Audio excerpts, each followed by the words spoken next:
Halo semuanya, kembali lagi di Pelatihan by NGI. Pada kesempatan kali ini, kita akan membahas mengenai peran data vegetasi dan perubahannya. Data perubahan vegetasi ini sangat penting dalam berbagai bidang, termasuk ekologi, perencanaan lingkungan, mitigasi bencana, perubahan iklim, hingga pengelolaan sumber daya alam. Yang pertama kita bahas mengenai pemantauan perubahan penggunaan lahan. Perubahan penggunaan lahan ini diakibatkan oleh deforestasi dan urbanisasi, di mana data perubahan vegetasi digunakan untuk melacak deforestasi, ekspansi lahan pertanian dan urbanisasi, dan juga perubahan penggunaan lahan ini seringkali mengakibatkan hilangnya vegetasi alami yang mempengaruhi siklus air, karbon, dan ekosistem setempat. Jadi dengan data perubahan vegetasi kita bisa mengetahui daerah mana yang terkena dampak dari deforestasi dan juga urbanisasi. Kemudian selanjutnya, pertambangan atau pembangunan infrastruktur sering membutuhkan pembukaan lahan yang menyebabkan hilangnya vegetasi alami. Nah, ini mengakibatkan konversi lahan vegetasi menjadi lahan industri. Data perubahan vegetasi memberikan informasi untuk mengevaluasi dampak pembangunan terhadap lingkungan dan memastikan bahwa kompensasi atau rehabilitasi lingkungan dilakukan dengan benar. Nah, kemudian ada perubahan iklim dan mitigasi. Vegetasi, terutama hutan ini, berperan sebagai penyerap karbon dioksida melalui proses fotosintesis, di mana dengan data perubahan vegetasi, ini kita bisa mengukur kemampuan suatu wilayah untuk menyerap karbon, yang sangat penting nantinya dalam mitigasi dampak perubahan iklim.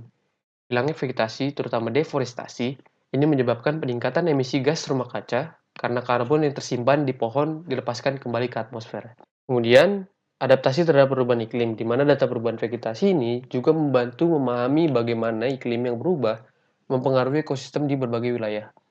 Pola migrasi vegetasi atau perubahan komposisi spesies tumbuhan dapat menjadi indikator perubahan iklim lokal. Dengan memantau data ini, langkah adaptasi dapat direncanakan untuk melindungi keanekaragaman hayati.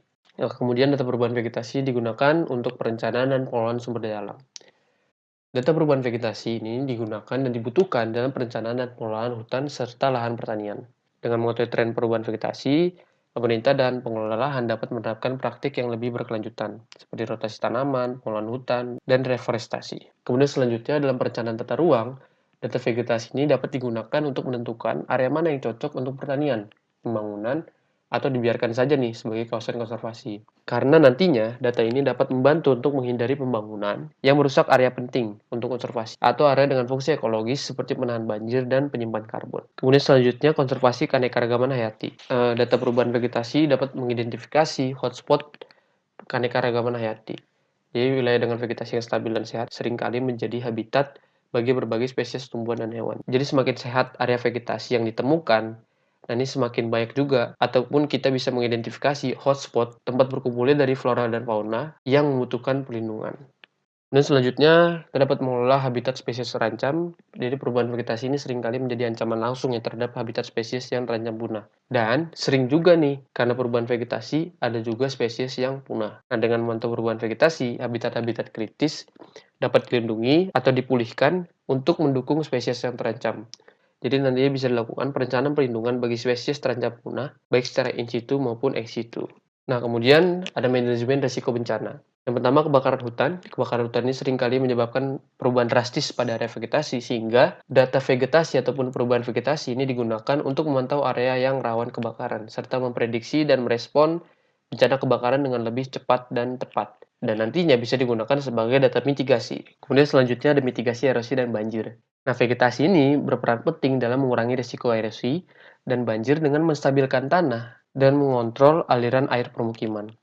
Dengan memantau perubahan vegetasi di daerah rawan banjir atau lereng bukit yang rentan erosi, tindakan mitigasi dapat dilakukan, seperti reforestasi atau penanaman vegetasi penahan erosi. Nah, kemudian kita bisa lihat ya, ini contoh studi kasus dari penggunaan data vegetasi.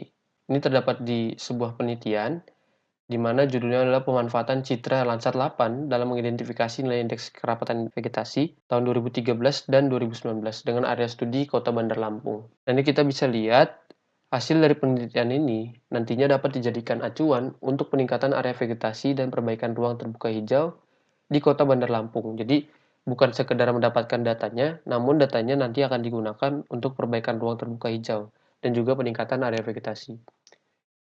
Untuk itu, harus diketahui berarti sebaran vegetasinya, di mana peneliti pada hal ini menggunakan indeks NDVI dan membandingkan pada tahun 2013 dan 2019.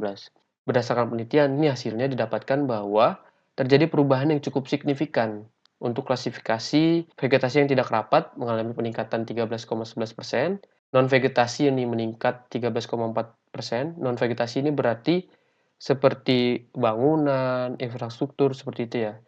Jadi yang bukan masuk dalam kelas vegetasi ataupun bukan masuk dalam tumbuh-tumbuhan gitu. Namun kemudian terjadi penurunan vegetasi di kelas yang cukup rapat.